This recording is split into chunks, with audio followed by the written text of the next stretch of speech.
You're listening to the Wolf Sports Network. The Wolves play here at the University of West Georgia Carrollton, now an Honesty Station. In this season of Sports Out of Pocket, it's all luck, with returning segments like Controversy, Jalen Carter just let it get the best of him for some reason, and he decided to do it back. Cash or Trash. Do we think Joe Flacco can turn around the Cincinnati Bengals team? And we're going all in for Fire Me Up. Baker Mayfield in Tampa Bay, Florida. Stop what you're doing and listen to me right now, sir. You have been the king of the NFC South for 3 years. And we take our chances with our brand new segment, Look of the Draw. today's categories, top 10 2010s wide receivers. Parker, you pulled. Did I just pull A.J. Green? What? And we strike gold with our interviews. This is the Philly Sports Guy. This is former MLB All-Star Justin Masterson. Hey, yo, what up? My name is Josh Martinez from Z100 New York. What up, guys? It's Tyrell Adams, former UWG linebacker. And this is Sports Out of Pocket.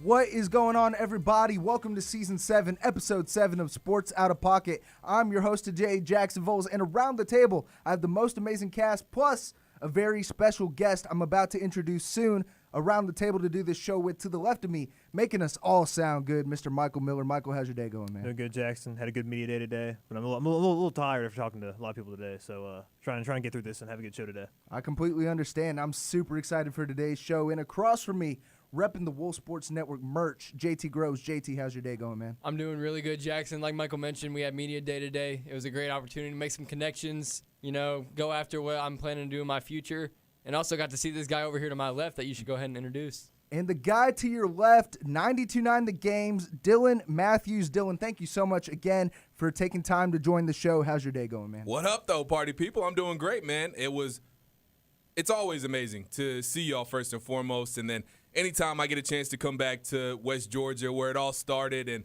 just seeing y'all continue on the traditions that we had and building upon it and making it even better, it makes me so happy, and I love what y'all are doing, and always honored to be a part of this show whenever I get a chance to hop on, and always great to see y'all at Media Day. So, man, thank y'all for having me. Again, super excited to have you on and super grateful for your time out of your day. And Dylan, I love the 92.9 The Game merch, but we also have merch here at the University of West Georgia Wolf Sports Network. When it comes to fandom, nothing matters more than the fit. The logo you wear solidifies your love. Now you can be a Wolf Sports Network fanatic with our brand new merch store, powered by Osier Apparel. Visit wolfsportsnetwork.com and click About. Now, let's get into the show. I'm just here so I won't get fined. We in here talking about practice. It's time for the latest sports controversies. Now, Dylan, I know you're a big Atlanta guy, and Michael Miller over here is a big Atlanta Braves fan, and I want to start off with the news of Jurickson Profar being suspended once again for PED violations. I believe he's been suspended more times for the Braves than he's actually played games, 242 compared to 80. Dylan, I want to start off with your thoughts on the Jurickson Profar situation. Who can they pick up to replace Jurickson Profar? Honestly, I don't think they're going to pick up anybody. I think Mike Yastrzemski has shown enough in spring training that they're going to ride with him. And let's be honest, guys, we need a starting pitcher way more worse than we need another hitter at this point.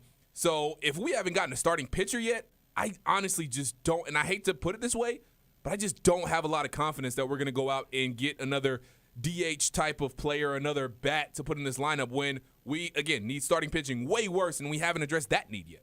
I completely agree with that. We obviously need another starting pitcher with all these injuries we're having. And on top of that, Ben Gamels had a good spring training as well, so he can end up playing a big role for us this year. And, like, on top of that, free agent-wise, who's available? Andrew McCutchen? Jesse Winker? Even those two, like, it's McCutchen and Winker, and, like, at that point, like, the way that Gamels played this spring, I just feel like that's a cheaper option. Obviously, you have to go out and get somebody like that. He's been with the club now all through spring. Like Dylan was talking about, we got to go out and get ourselves another arm if we're going to have any shot at competing in this division. Yeah, I like the idea of bringing in Kutch. I wouldn't be mad at Jesse, but I would like an Andrew McCutchen. But, again, we still have, and again, obviously this all relies on guys staying healthy when you talk about Ronald Acuna Jr., Ozzie, Austin Riley, and all those guys. But we have enough bats, and I feel like we have enough offense too. Yes, Jurickson Profar, that injury is obviously going to hurt. But at the end of the day, we have to remember, you pointed out, He's been suspended longer than we've even had him on in the lineup. So we can make it without Jurickson Profar. So I'm not necessarily concerned about that. I'm more concerned about, like Mike was just talking about, we have to go get another arm because right now, we're at the beginning of the season, we're going to be relying solely on our offense to produce without having Spencer Schwellenbach to start the season, without having A.J. Smith-Shawver to start the season, without having Hurston Waldrop to start the season. So I'm way more focused on, okay, are we actually going to bring in another starting pitcher to help out this rotation, at least alleviate the pressure that the top of this rotation has when you talk about Chris Sale having to be a Cy Young type of player every night in and out that he makes a start. Spencer Strider, he's going to have to get back to his Cy Young ways if the Braves are going to have a chance here. So I'm way more concerned. Again, don't get me wrong. I am super, super duper frustrated about Jurickson Profar. And at this point, I'm like, just get off my team. Just go somewhere. But we'll be able to make it offensively without Profar, so I'm more concerned about the pitching at this point. But all in all, it's extremely, extremely frustrating because this is the last thing I'll say about it. We've had all these issues when it comes to pitching already. We had the news about Hurston Waldrop and Spencer Schwellenbach before the season even started. And now the Jurickson Profar news comes on top of that. I'm like, what else can go wrong before the season even gets started for the Braves? I'm talking about regular season games, so it's just added to some frustration. I mean, you're talking back end rotation guys. I mean, you still have guys in the Striper system like J.R. Ritchie, Hayden Harris you can bring up, Didier Fuentes that showed a little bit of promise with the Braves. But, we good on Didi for big dog. Only time will tell. JT, what are your thoughts? I think Profar, if he's on the field, he's a great player. He's a great bat. But, I mean, you got way more things to worry about if you're the Braves. I don't think you need to bring in anybody. I've heard a bunch of people at the station saying, should we cut him? Should we just keep him? I think you guys need to cut him. Get rid of him. I mean, he's nothing but trouble for your team at this point. But you really need some new arms, like, in that rotation. I mean, you got Schwellenbach's already can't stay healthy at all. And you got other guys in that rotation as well that really can't stay healthy. You really need to work on, like, keeping healthy arms. I think that needs to be your focus more than replacing Profar. And I actually do want to just, because y'all brought up some good points, and I wanted to expand upon those. I do like J.R. Ritchie in this system, and I do like some of the young arms that we have in the system. But at the same time, are we or are we not trying to win a World Series right now? Is this Braves team, is the expectation to go at and make a World Series run or not? Because if not, okay, cool. Then I'm fine with throwing in the J.R. Ritchie and seeing what those guys can do. But if we're seriously trying to make a World Series run, which I believe we are, and that should be the expectation with all the guys that we have in this window that we have right now, I don't necessarily want to have to put a J.R. Ritchie in that situation right now. I don't want to have to put any other younger arms in that situation where they're going to come in and they're going to be expected to help this Braves team get wins. So I just think that's a tough situation to put young pitchers in. And for a team that's trying to win now, I don't want the Braves to put them in that situation. Go get a guy that is experienced, that can eat innings for you, and go help put this team in positions to win. So that's the reason, again. It's not that I'm not optimistic about some of the young arms, but I just don't want them to have to be put in that position yet. And it's a very tough situation in the NL East because you still have the Phillies and you have the Mets who bolstered their rotation with Freddie Peralta, bringing him in from Milwaukee Brewers. And JT mentioned, trouble for your team. And speaking of trouble for your team, I want to shift over to the NFL. Stephon Diggs was cut from the New England Patriots, and I know JT has a lot of animosity towards Stephon Diggs just because he's a big Buffalo Bills fan, and the Bills have kind of struggled with having that wide receiver one, but still making deep playoff runs. But JT, I want you to start with this. Do you think Stephon Diggs is going to land another spot in the NFL after all these allegations and legal troubles? I think 100% he will. I feel like even if he is called guilty for this entire case that's going on with him, I feel like there is going to be some team that's going to take a chance. I mean, the Browns even went and got Deshaun Watson, and we saw what happened to that. Mm-hmm. He's going to have a spot on a team. He might not get the playing time. He might get suspended for some games depending on how severe that situation ends up being. But, I mean, if you're a team like the Bills and you need a wide receiver one, go get a guy like Stephon Diggs. I wouldn't hate that. He might be out for a few games, but, I mean, if you're talking about getting a guy for Josh Allen, even just like halfway through the season, to have that wide receiver one, I think that's what we're really missing when it comes to making a deep run in the playoffs and going all the way, is we need that wide receiver one. But I feel like Stephon Diggs, no matter what team he does go to, he will get another shot. I just don't know what team it will be for. Wow, so the guy who's got a little bit of beef with Stephon Diggs wouldn't mind having him back. I don't hate Stephon Diggs. He was a little bit of a crybaby. Uh-huh. But he was, but especially in Buffalo. But, I mean, I wouldn't hate having him back because when we had Stephon Diggs, we had the best offense that the Bills have ever had with Josh Allen and Stephon Diggs, that kind of combo. And now we're also adding in James Cook has developed to a top 5. I mean, he led the league in rushing last season. So, like, we're looking at it, and we are not just a pass-heavy offense. Now we have that running game.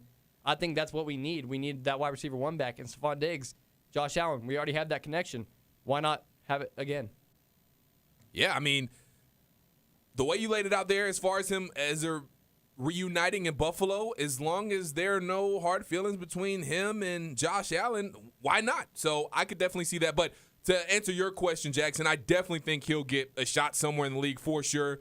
He's going to take less money. We'll see what happens with the suspension and how much that affects his market, but he's definitely going to get a shot. Look, he is still very capable. He showed that the past season in New England. So, look, honestly, if Atlanta wasn't going through all the things they were going through, we could use him on the Falcons. I mean, I think he would be a nice compliment to Drake London, but with already having what's going on with James Pierce Jr., with the thing that happened with LaTroy Lewis, we don't need another character issue and bringing another guy who's got some legal issues going on because we got enough of that already. But Stephon Diggs will definitely have a job somewhere. Yeah, he'll absolutely have another opportunity like you guys were talking about. Obviously, his legal issues, we'll see what happens with that moving forward. The only thing about Stephon Diggs is that I do think he is a little bit of a locker room cancer. He has just drama everywhere he goes. We've talked about that a lot on the show. But, look, he still has the potential and the ability to be a wide receiver 1 anywhere in the league. And on top of that, too, he was on New England, obviously locker room cancer. They still went 14-3. They still won the AFC, even with that drama going on with Stephon Diggs. So I think he'll absolutely get another opportunity. I would like to have him here in Atlanta because I think we do need another receiver to go with Darnell Mooney and Drake London, but I don't think that should happen with his legal issues right now, and I don't think it will happen either. I mean, you have Stephon Diggs out there. You still have Tyreek Hill out there as well. And Stephon Diggs still posted over 1,000-yard receiving with 4 touchdowns last season in that New England Patriots offense. So I also would not mind him in Philadelphia if we get rid of A.J. Brown, though I don't want another locker room cancer and a crybaby like JT said. But, speaking of the Atlanta Falcons, let's get into cash or trash. Josh Allen without a number 1 receiver will never win a Super Bowl. Cash or the Cincinnati Bengals are better off without Joe Burrow. Trash. Now, I want to start with my cash or trash, and I know majority of the people at this table are Atlanta Falcons fans, and obviously the Atlanta Falcons released Kirk Cousins. Michael Penix Jr. probably won't be ready for, kickoff to start of next season. Who do you have at the Atlanta Falcons quarterback situation? I'm here to fix it. Do you take a chance on Malik Willis, who flourished in that Packers organization under former QB coach Sean Mannion, who's now the offensive coordinator for the Philadelphia Eagles? Do you take a chance on Daniel Jones, who the Indianapolis Colts put a transition tag on for any other team to match up with the Colts' offer? Do you take a chance in the draft class? I don't think you do that. You only have 5 overall picks in this next NFL draft, and especially with losing the first-round pick due to the James Pierce Jr. situation. Who do I think you take here? I think you take Arizona Cardinals quarterback Kyler Murray. I think he's going to be the starting quarterback in the 2026 Atlanta Falcons opening game. Dylan Matthews, what's your thoughts? I love you, Jackson, but that's trash, dog. Trash, dog. Look, I personally believe Michael Penix Jr. is going to be ready. Now, of course, he's going to say that, and he's been saying that. He was actually just on John Gruden's podcast. Well, the episode aired today, but I don't know how long ago it was. Anywho, point being, he's told us on multiple occasions that he's going to be ready week 1, and he just told us again that he's going to be ready for training camp. So I am believing that he's going to be ready week 1. And again, ACL tears, they don't take as long as they used to. Guys are recovering quickly from that. And again, unfortunately, he's torn his ACL twice already, so he has experience rehabbing and recovering from this type of injury. So he knows when his body is going to be ready to be back. And so if he's saying he's going to be ready for training camp, if he's saying he's going to be ready for week 1, I'm personally going to believe him. Now, even if he's not ready week 1, I'm still saying it's trash because besides obviously wanting to win games, the main objective for the Atlanta Falcons this year is finding out whether or not Michael Penix Jr. is your guy. This is a guy you drafted 8 overall a couple of years ago. And honestly, we don't know what he is. We don't know if he's a franchise QB. We don't know if he's good enough to be a starting QB. You don't know what you have in Michael Penix Jr. right now. We've seen flashes, but we've also seen his footwork not be very good. His mechanics not be very good. So he has things he has to work on, but the potential is obviously there. you have to figure out, and you have to give him the opportunity to figure out, is he a franchise quarterback? Is he your franchise quarterback, or is he not? So the Falcons have to do that. They're going to go with Michael Penix Jr. Good, bad, or ugly, you got to find out what he is or what he isn't. So that's why I think they're going to stick with him. Now, on the hand of starting quarterback, I could see it being Kyler Murray. I've definitely talked about this before of, like, they definitely have the opportunity to bring in Kyler Murray. And now that he is going to be unrestricted free agent, there's definitely opportunity for that. I feel like they do bring in a guy like Kyler Murray now that Kirk Cousins is gone. But I feel like it's going to be a quarterback battle, and I could still see an opportunity where Penix does turn out to be the guy, and then you have that veteran presence of Kyler Murray sitting behind him to kind of like mentor him throughout the season. But, I mean, there's flashes, and then there's just absolute garbage that we see out of Penix. I mean, last year, the one game that I really remember is that first game against the Panthers. He had like 4 interceptions in like the first half. It was a very pathetic performance, but then there's other times we do see some flashes out of him. And I feel like Kyler Murray's a guy who maybe he's looking for a different spot somewhere right now. Jacoby Brissett took over his spot. So, I mean, you got 2 quarterbacks that are really trying to prove themselves as a quarterback one for a franchise. I think Atlanta's the place to be. You have all the talent in the world. Bijan, you got Drake London, you got Kyle Pitts if you know how to use them right. I mean, you got all the talent in the world on that Atlanta offense, and you're one quarterback away from making a far run in the playoffs. I'm trashing that take, JT, and here's why. You said Kyler Murray is willing to be a backup quarterback to Michael Penix Jr. No, he is not. Kyler Murray has too much of an ego to be a backup quarterback. Why not bring in a guy like a veteran presence who's willing to be a backup quarterback, Joe Flacco, who has experience with Kevin Stefanski? You bring in a first-time offensive coordinator, Tommy Rees, who hasn't really called plays before. I'm very excited to see how the Falcons' offensive scheme unfolds with that situation, but maybe bringing a guy like Joe Flacco. We'll see what happens. Michael? Jackson, I'm going to trash this take for Kyler Murray for 2 reasons. Number one, like Dylan was talking about, you drafted a guy number 8 overall, and he really hasn't had an opportunity really to solidify or derail that yet. The one game I want to highlight, though, the Carolina game was terrible last year. Yeah. One game that I don't think a lot of people would talk about, the game at San Francisco last year. I thought there was a lot of throws that he could have made, and we could have won that game. His footwork was absolutely atrocious in that game specifically. That was a really bad performance from Michael Penix and something he needs to work on. But I think if we do go sign somebody, if he's not ready by week 1, which I really don't know what to believe because he's saying he is, but then all these other NFL executives and professionals are saying he's not going to be ready by week 1. He's going to miss like 3 weeks.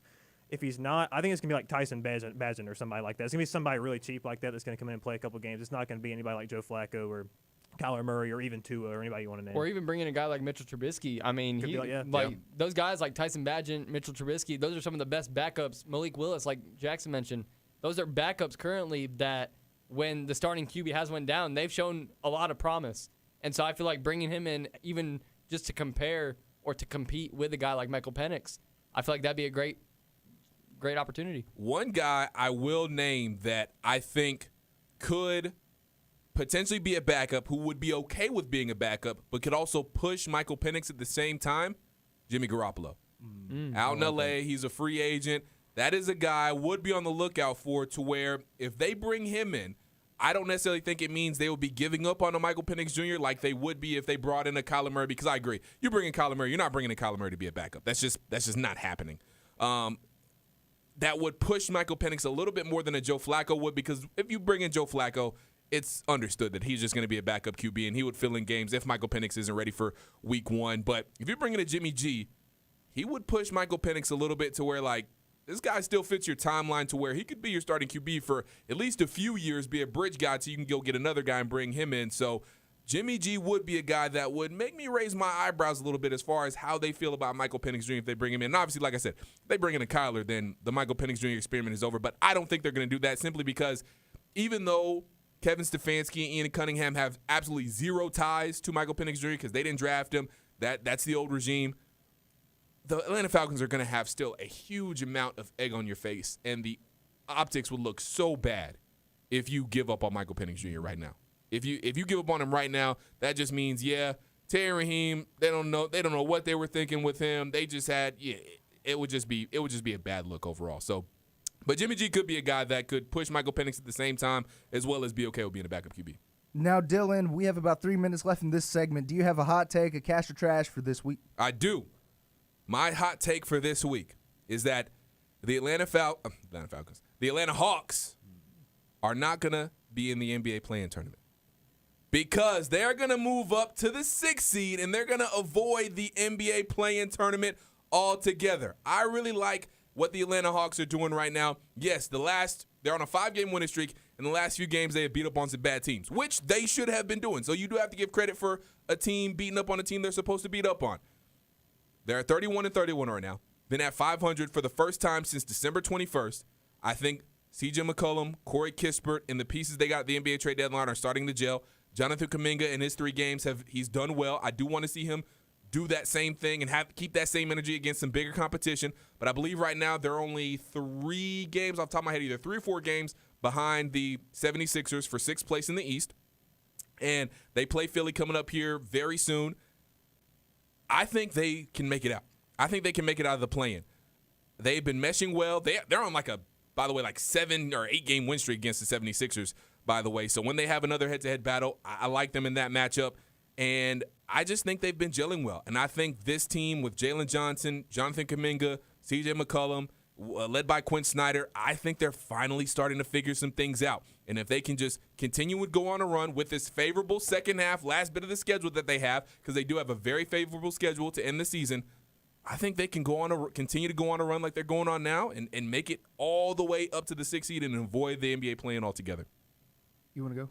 Yeah, they do play the 76ers on Saturday. So, yes. I mean, that would be a great opportunity because, I mean, you play the Bucks tonight. Right. I think that's a game that the Hawks get a win out of it. And then all of a sudden, as long as the 76ers lose, you're only 1 game behind them.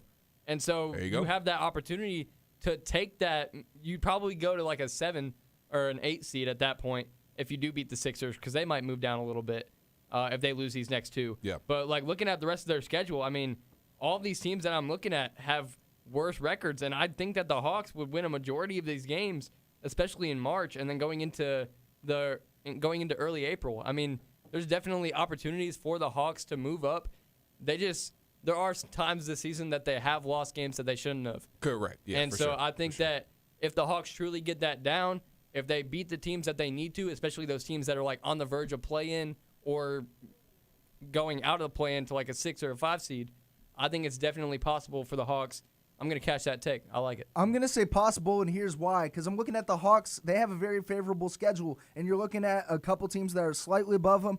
The Heat and the Orlando Magic. The Heat have to face the Celtics. The Heat have to face a red-hot Pistons team. They have to face the Raptors, who have been on a tear lately. And then you have the Magic, who have to face those teams as well. So when you come to the end of the season in a play-in tournament, I think the Hawks have the talent. Bringing in Kuminga, I was actually at Waffle House when that news broke. So, getting how Atlanta of you. Yeah, getting a good smothered and covered all-star special. Honestly, that's what I truly love.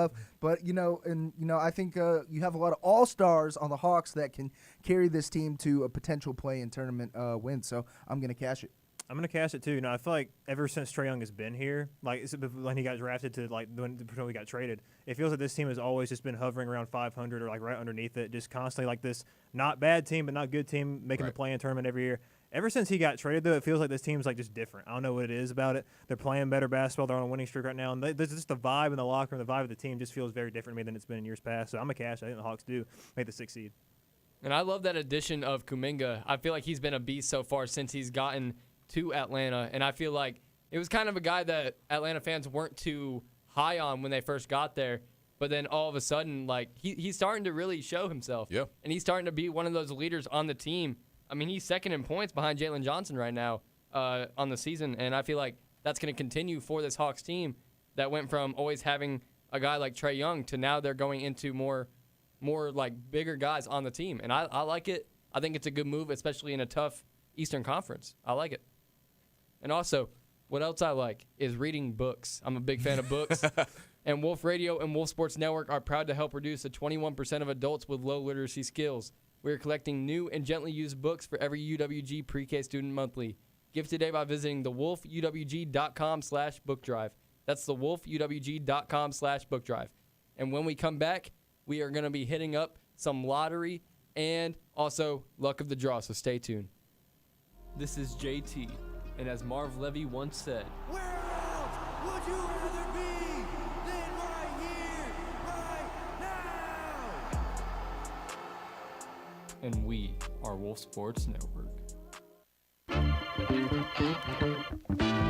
WSN, Wolf Sports Network, will have you covered this West Georgia basketball season with Inside the Coliseum, our 30-minute pregame show that will start 1 hour before select home games. But we saw his ability to make those tough shots. He is a shooter, and he was second in scoring behind Shelton Williams-Dryden. I think we just need to get everybody the ball as much as possible. I think we need to throw the rock around.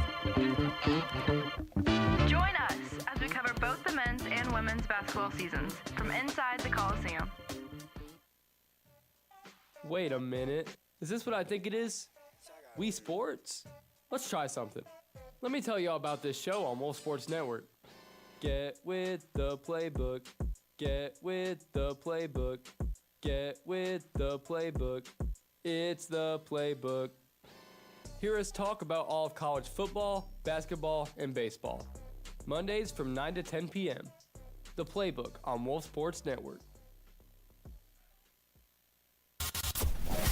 When you think about college sports, what do you think of? Campus legends like Haynes King and Diego Pavia. What if I told you there was a show for that and more? More? Playbook is your one-stop listen for college football, basketball, baseball, and UWG sports. The Bulldogs have Ryan Nemhard, a great point guard, and they are going yard. Gonzaga in 5. Tune into the Playbook Mondays from 9 to 10 p.m. only on Wolf Sports Network.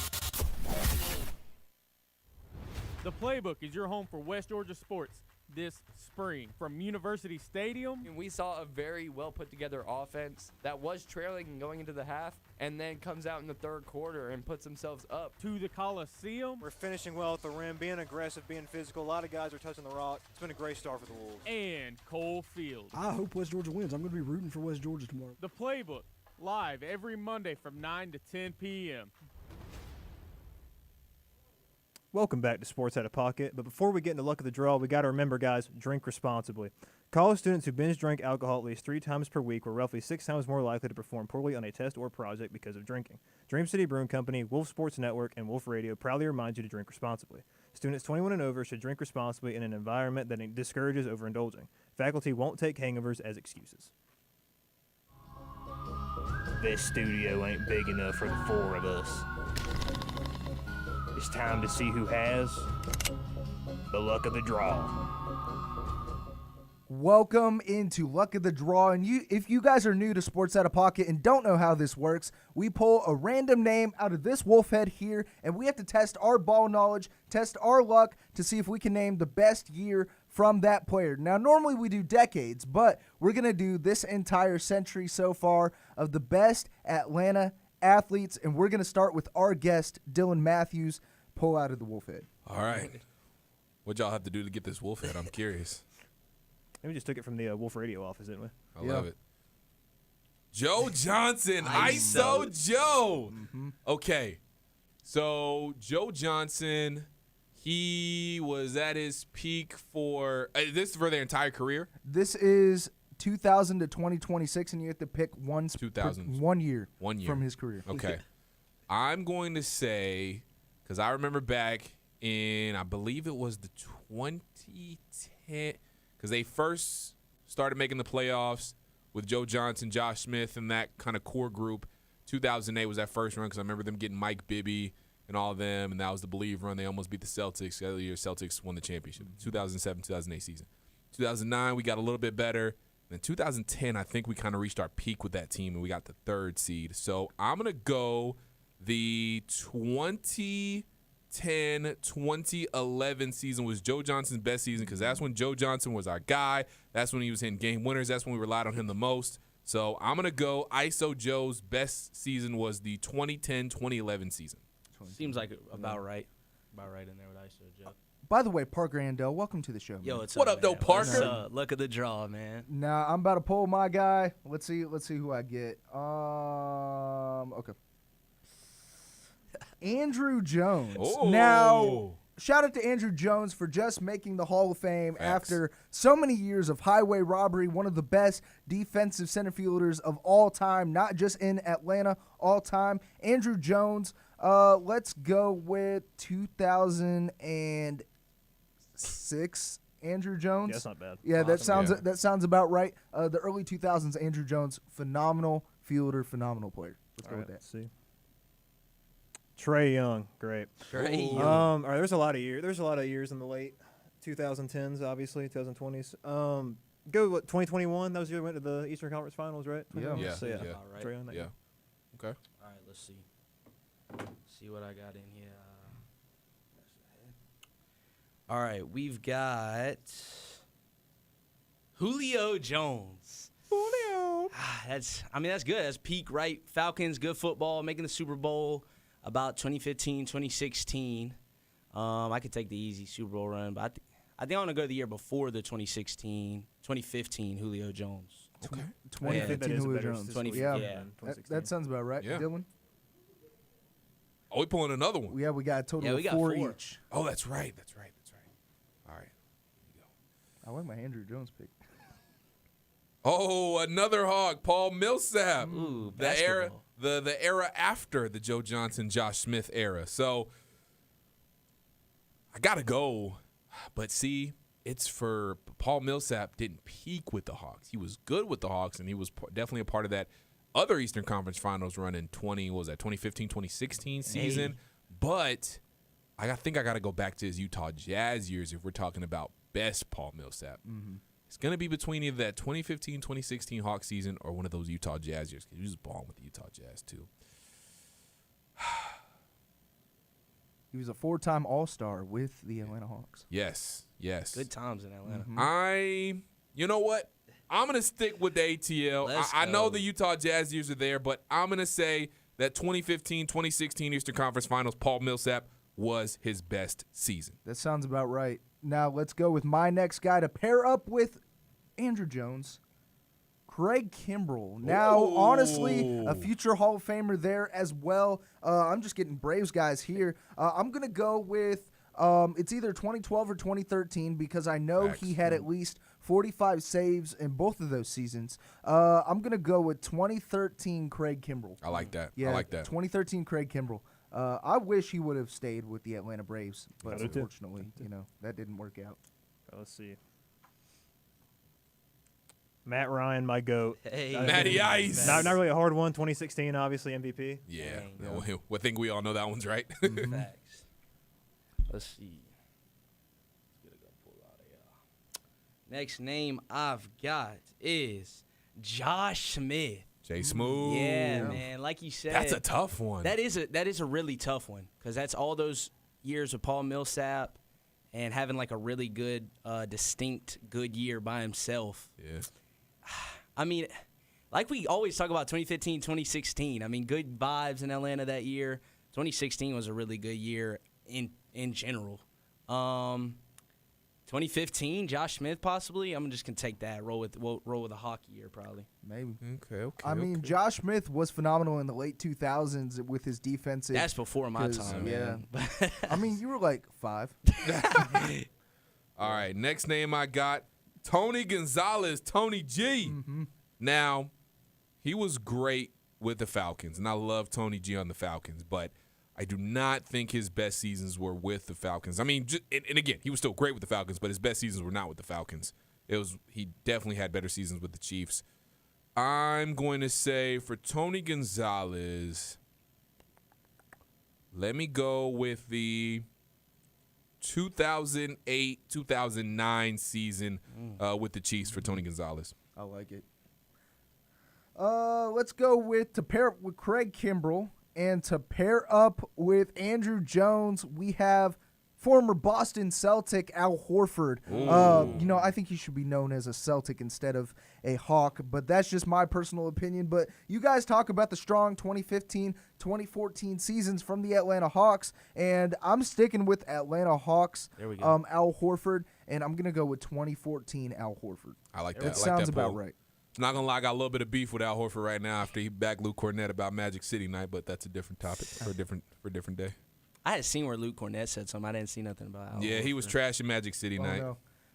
The man who is better than Juan Soto, Ronald Acuna Jr. Good pull, bro. Good pull. Retweet. That's an easy MVP. 2023. Yep. Good pull.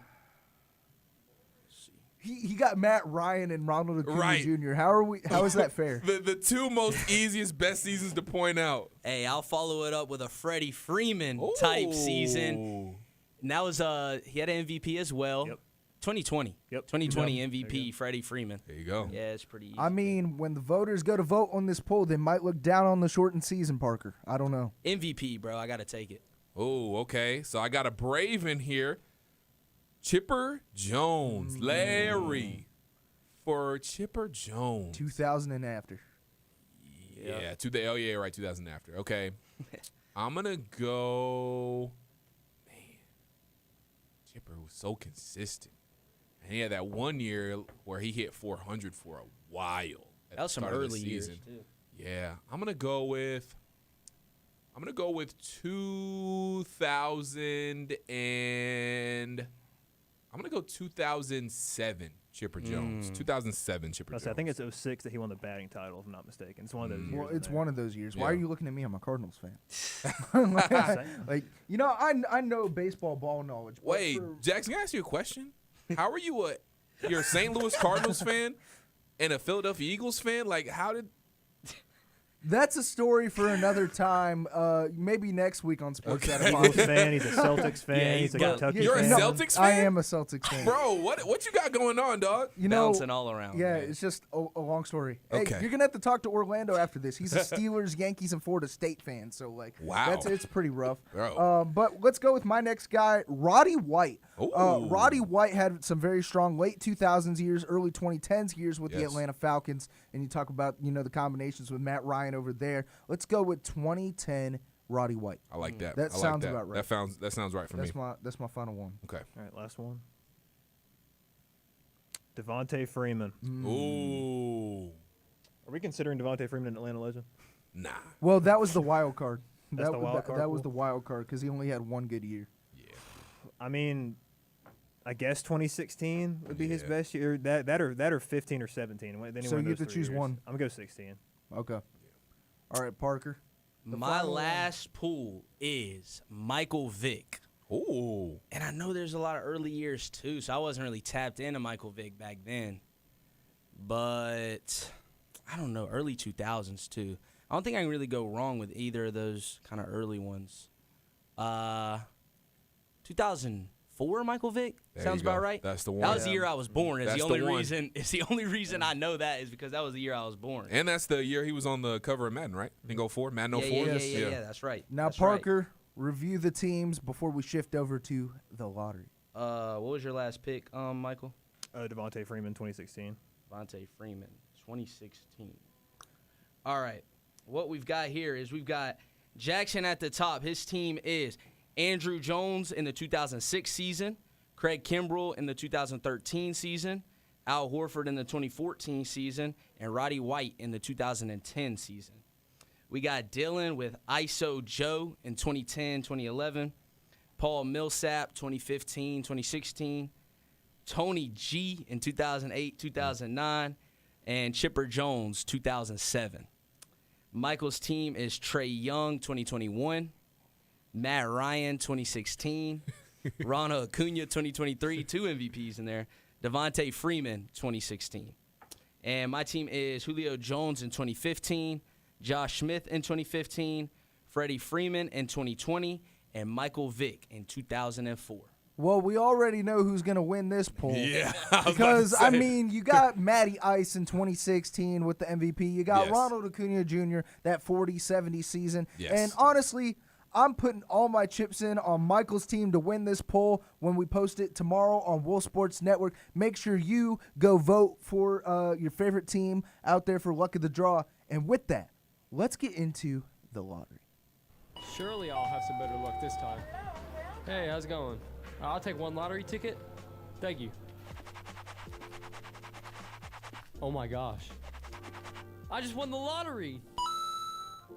Now, if you guys don't know how the lottery works, we give a team, player, or coach we're extremely high on, putting all of our chips and everything with money to do with that player for the week, and somebody we're extremely low on. And I want to start off with Dylan Matthews. Who is that for you this week? All right, so the team that I am extremely high on I'm going to stick in the NBA, and I'm going to go with the Oklahoma City Thunder. I think they're primed to go back-to-back. It seems like they can turn it on whenever they want to. They've still been extremely dominant, and that's with Jalen Williams not playing a lot this season. He's missed a good bit amount of time, but they've just been as dominant as they were last year. And I know the Spurs have given them maybe some trouble here and there, but I'm still extremely high on OKC. And it's just incredible how they've built their team. And, man, they have it seems like their championship window is huge right now. So I'm going to go with the OKC Thunder. Who are you low on?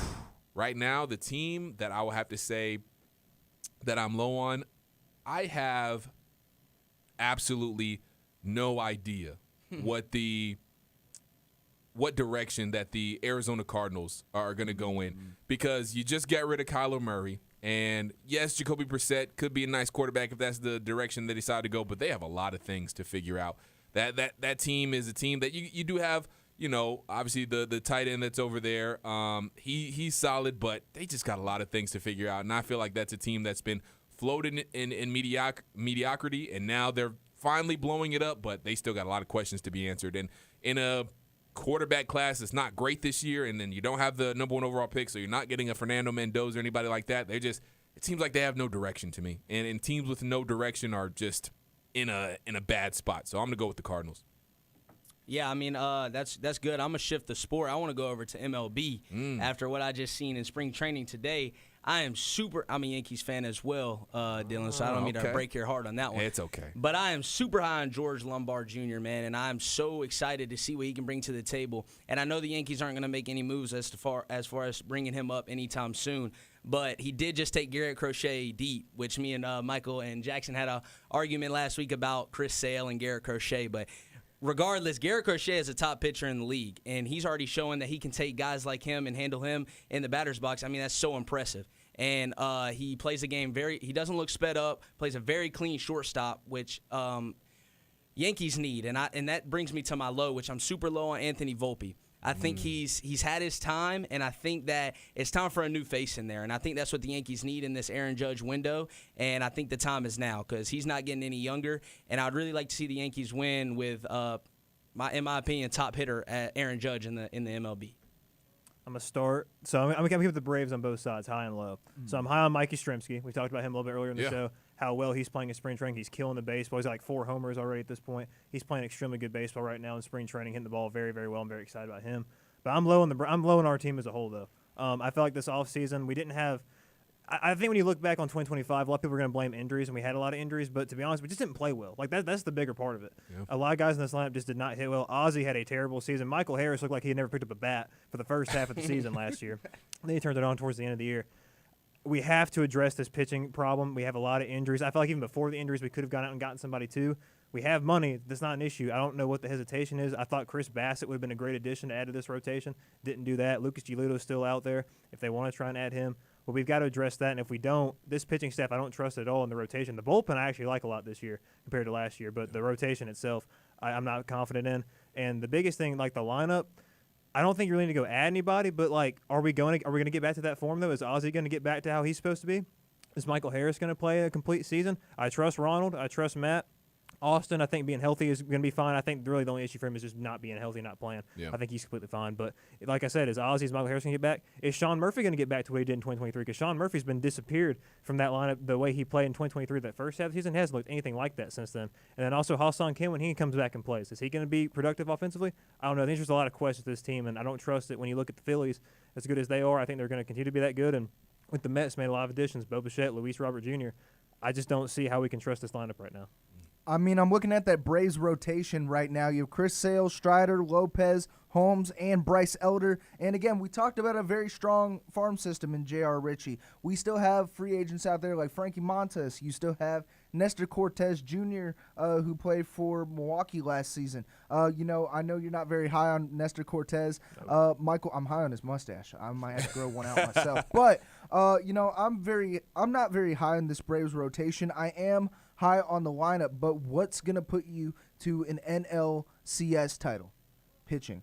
especially when you have the Dodgers rotation, who's absolutely phenomenal. Philly is when they have Aaron Nola, Zach Wheeler, Christopher Sanchez, and Jesus Luzardo. You have the Milwaukee Brewers as well. The Cubs rotation is absolutely filthy, and I'm scared of them in the NL Central this season. So, I completely agree with you there. Now, somebody I'm extremely high on heading into this MLB spring training, and that is Luke Keeschel of the Minnesota Twins. I want to talk about like an underrated guy. I have him on my fantasy baseball team, and now he's a guy who's going to give you 290 batting average, 13 homers, 85 RBIs, but he's a high stolen base guy. He's going to give you maybe 30 to 40 stolen bases, a season. So I'm excited to see how he progresses. Somebody I'm low on, the St. Louis Cardinals. The Cardinals suck, and we extended Oliver Marmol for 2 years, and he's absolutely done nothing for that Cardinals organization.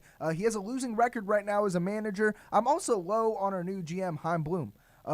He sucks too, because he traded away Mookie Betts to the Los Angeles Dodgers, and look what he's been doing.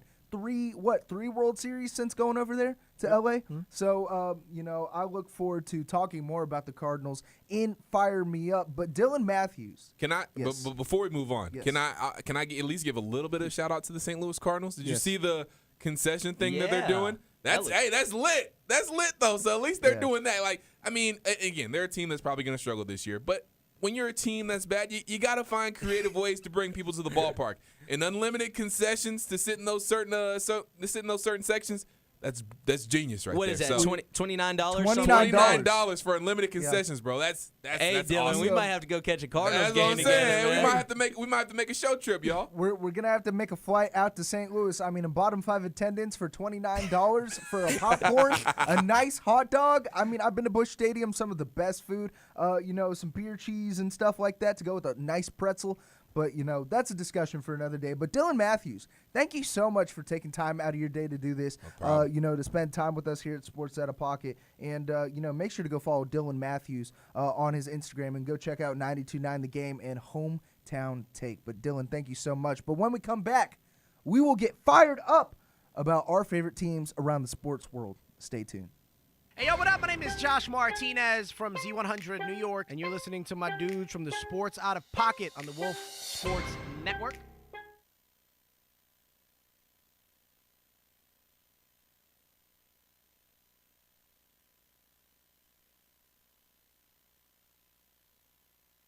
Tune in to Wolf Sports Network throughout the week to hear the very best in UWG sports coverage. Catch live shows, score updates, and breaking news all week long. But sometimes seeing really is believing.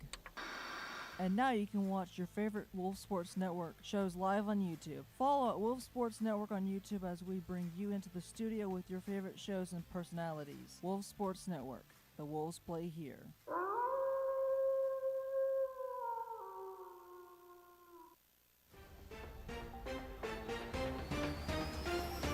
Sports Pack is here for you, providing all the West Georgia sports content you need to stay in the game. Tune in to Wolf Sports Network every Monday and Thursday from 6 to 7 p.m. so you never miss a beat as the crew takes you through the wild world of UWG sports, while also keeping you updated with your local Atlanta teams as well. Don't miss out. Sports Pack every Monday and Thursday from 6 to 7, only on Wolf Sports Network. From West Georgia to the heart of Atlanta, sports don't stop. So neither do we. This is Sports Pack. Sharp takes, big highlights, and coverage to keep you locked in until the final whistle. Tune in from 6 to 7 on Mondays and Thursdays to hear what the crew has to say about your favorite team. Sports Pack, only on Wolf Sports Network. The Wolves play here. From the court to the diamond, Sports Pack has you covered. That's right, folks. The new semester brings an all-new season of Sports Pack, where every Monday and Thursday from 6 to 7, the crew will take you through everything UWG athletics. We're talking men's and women's basketball, baseball, softball, and everything in between. You don't want to miss it. So be sure to tune in every Monday and Thursday from 6 to 7 here on Wolf Sports Network. The Wolves play here. In a recent survey, almost 53% of full-time college students ages 18 to 22 drank alcohol in the past month. That is why Dream City Brewing Company, Wolf Sports Networks, and Wolf Radio's Drink Responsibly campaign is here to remind you there is no drinking under the age of 21. Never drink and drive, even if it's one alcoholic drink. And add food and water when you drink so you don't end up texting your ex, which means know your limits. Now, Michael, it's time to get fired up. It's time to get heated with Fire Me Up.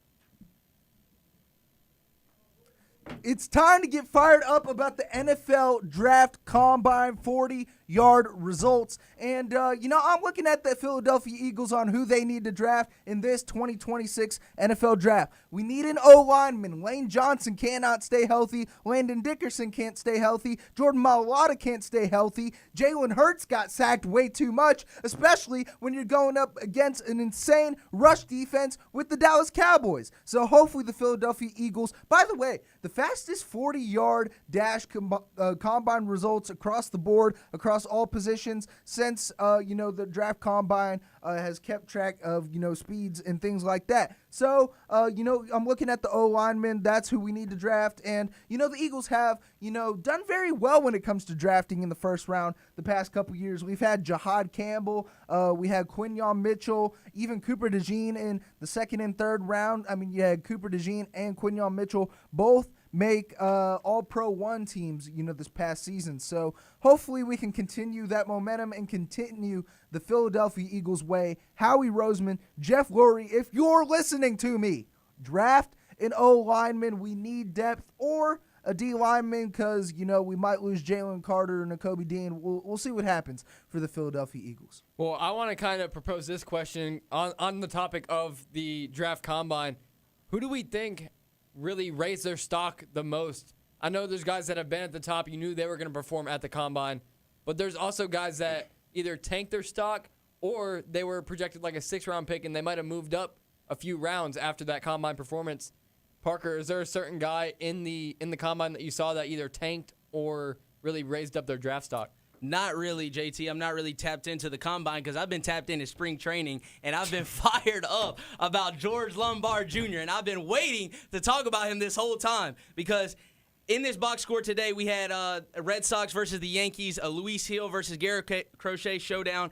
Luis Hill had 6 Ks in 3 innings. He looked stunning. And Garrett Crochet got tapped up for 3 earned runs. And I cannot emphasize enough how huge that is that he took Crochet deep because Judge did that too in the regular season. And, he got the last laugh after getting 3 strikeouts from Garrett Crochet, and then he took him over the Green Monster. So I'm absolutely fired up about the Yankees. I can't wait for MLB. And I'm sorry, guys, I'm just way more excited for MLB than NFL.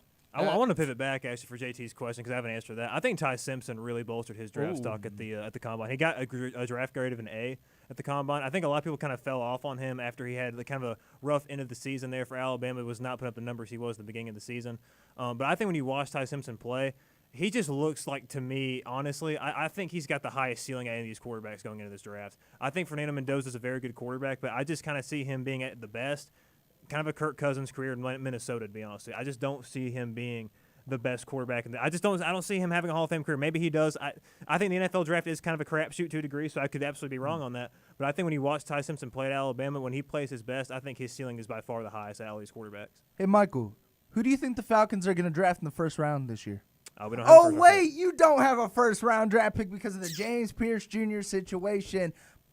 Anyways, the Falcons draft results are going to be, it depends on who you select with only 5 picks heading into this draft. Who do you want in the second round? Receiver. Yeah, I think receiver. Obviously, as a Georgia fan, if Zachariah Branch was there, that'd be great. Yeah. I honestly kind of lean more corner, though. I would like to get Dalen Everett in the second round if we could. He had a 4.3 at the combine. I've loved watching Dalen in Athens the last 4 years he's been there. He's really developed, too. 2023 at his first year starting, and he had a lot of issues. Then 2024 and 2025, been one of the best corners in college football, and I think that's kind of the area he's going to be around. And, look, we got A.J. Terrell out there. The corner position after that is not great. Mike Hughes has been terrible the last couple of years. Don't want to watch him play anymore in Atlanta. So I love to go and bolster that corner room a little bit. Well, I do want to say that free agency is starting next week. I believe next Wednesday. It will be going on as we are live here next week for Sports Out of Pocket.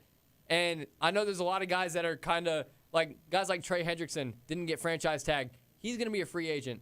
Super Bowl MVP Kenneth Walker, he's going to be a free agent. Is there a guy in free agency? I'll pivot over to Jackson. For the Philadelphia Eagles, is there a certain guy in free agency that you think that the Eagles need to go and make a move for?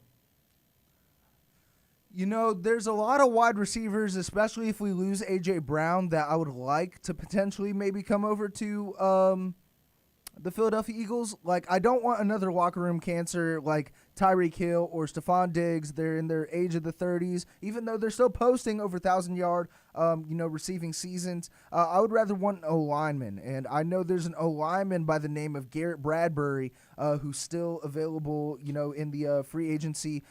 He's very versatile when it comes to the center position, right tackle position, right guard position. He can play everything on the right side, and that's what we need, especially to guard Jalen Hurts, who was sacked the third most out of NFC QBs last season. So maybe somebody like that. Yeah. I want to go back to the wide receiver topic. You mentioned not wanting to bring in a guy that like Stephon Diggs or a guy like Tyreek Hill because they're cancer to the locker room. I think the Bills need to go get a wide receiver one. I think that's the only – I don't think that we're going to be able to draft one this year and call him a wide receiver one straight up unless we trade up for a guy early in the first round, a guy like Carnell Tate, a guy like guy out of USC, Mekhi Lemon. I think we need to go get one of those two guys, and I feel like those are the only two guys that could be a clear-cut wide receiver one for us right now. But give us A.J. Brown. I would love a guy like A.J. Brown. I know the Eagles are kind of like off and on with him. He's been kind of like not liking being there. He's not getting the ball much. Bring him to Buffalo. I would love that. I think that him along with Josh Allen would be a great combination. I mean, we saw it with Stephon Diggs. I think we could see something very similar with a guy like A.J. Brown, who I think is on nearly the same talent level. Right now, he's even playing better than Stephon Diggs has been. Stephon Diggs is getting up there in age. Bring in a guy like A.J. Brown. I mean, we did the same thing when we first got Diggs. He was around 27, 28 when we brought him in, and now A.J. Brown is around that age as well. And so I feel like we could bring in a guy like that, have that same kind of progress that we've had with the Buffalo Bills offense. We're looking at the Bills. We're looking at the Falcons. We're looking at other teams who are needy of a wide receiver one, maybe a potential wide receiver two, wide receiver three, just because this draft class, you can find hidden gems in maybe the 5th, 6th round, 4th round. I like a guy out of Tennessee by the name of Chris Brazzell. I mean, 6'4" guy, boosted his stock up during the draft combine, especially with his 39-inch vert and 10-foot, 8-inch broad jump. So, I look for a guy maybe like Chris Brazzell from Tennessee, maybe to go to a Falcons or a Bills or a Dolphins who need another wide receiver, because right now all they have is Jalen Waddle over there with the Tyreek Hill departure. So, look out for guys like them. And I think that we can't mention the draft combine without mentioning the guy out of Ohio State, Sonny Styles, the linebacker who had an unreal combine performance, one of the best that we've ever seen. The dude is 6'5", and he ran a 4.46 40, and he jumped 43.5 inches. Like, that is unreal athleticism out of a guy that big. And I think that no matter what team he goes to, he moved from, talking lower first round to now he's, going as high as a top 5 pick. And I think that very well, whatever team gets him, that dude is a freak athlete. And you can put him almost anywhere on that defense. He'll make plays. So whoever gets him, watch out for that team this year. Now, very quick, name the position you want your team to draft first in this NFL draft. Very quick. I would love a guy at linebacker by the name of C.J. Allen out of Georgia. That's my dream scenario for the first round. But if we don't, give me a wide receiver, please. Like Michael said, corner, receiver, it's a toss-up 50-50, whichever side you look at the Falcons. I think defense played beyond measures last year, and I would like to see Michael Penix throwing to a wide receiver next year just so that offense can take off and takes a little pressure off Bijan Robinson. Yeah, exactly. Wide receiver or corner, either one of those two in the second round. But also in free agency, keep Caden Ellis. That is the key for this defense. Keep him home. Now, I'm looking at the O-line position. Maybe go for a guy like Caden Proctor if we're willing to trade up. But, there's a lot of O-line prospects in this 2026 NFL draft class. And I'm excited to do the NFL draft show this season for my final season here at Wolf Sports Network and with my guys all around me and at Wolf Sports Network. But for Parker Andell, JT Groves, Michael Miller. By the way, make sure to go check out Out of Pocket on the Road. We're having West Georgia linebacker Lucas Naquin. And thank you so much to Dylan Matthews from 92.9 The Game for taking time out of his day to join. We will see y'all next week.